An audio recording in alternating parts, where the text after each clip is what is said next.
Videolarımızı izledikten sonra MATV'ye abone olmayı ve bildirim zilini açmayı unutmazsanız seviniriz. Bu da sizden ricamızdır. Çünkü MATV'ye verdiğiniz destekle MATV yoluna devam edecek, büyümeye devam edecek. CHP kazanır ve milletvekili, CHP'lik CHP kazanır. CHP kazanır yani. CHP kazanır. Kamera. CHP kazanır. Şunlar kazanacaklar. Ha, bu memleketin hali ne olacak? Fırat kardeşim ve şu memleketin hali ve düzelmez. Şu memleket ve böyle kalacak. Ya iyi. Ama amacım kitlemiz Tunceli'de demokrasi, barış ve o olacaktır. Bizim bunları istiyoruz. Barış istiyor muyuz? Tabii. Tunceli'de ve barış olacaktır. Barış Ve, olsa ne olur, olmasa ne olur ya? Savaşlar güzel değil mi? ya lütfen kardeşim, savaş olmayacak ve barış olacak. Biz bunları istiyoruz. Peki bu barajlar için ne diyorsun?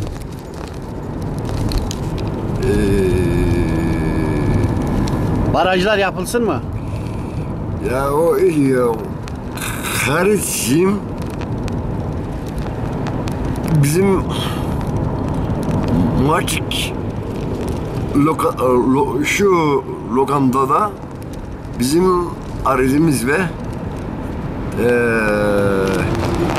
tarımız var. Arsa olarak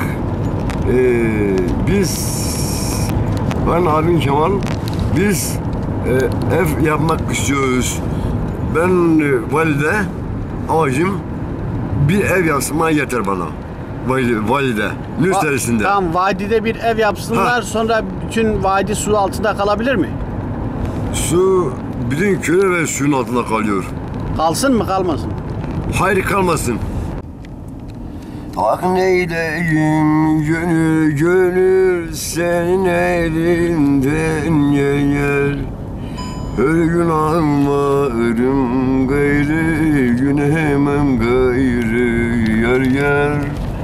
Her gün ağlarım gayrı, gülemem gayrı yer. Dehaneler gelir garip başıma yer. Bahaneler gelir cayır başıma yer. Ah neyleyim gönül senin elinden yer. Behaneler gelir gariplerin başına. Behaneler gelir gariplerin başına yer. Gönül senin elinden yer.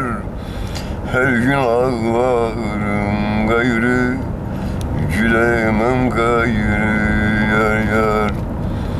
Dehaneler gelir ceylerin başına. Dehaneler gelir gariplerin başına.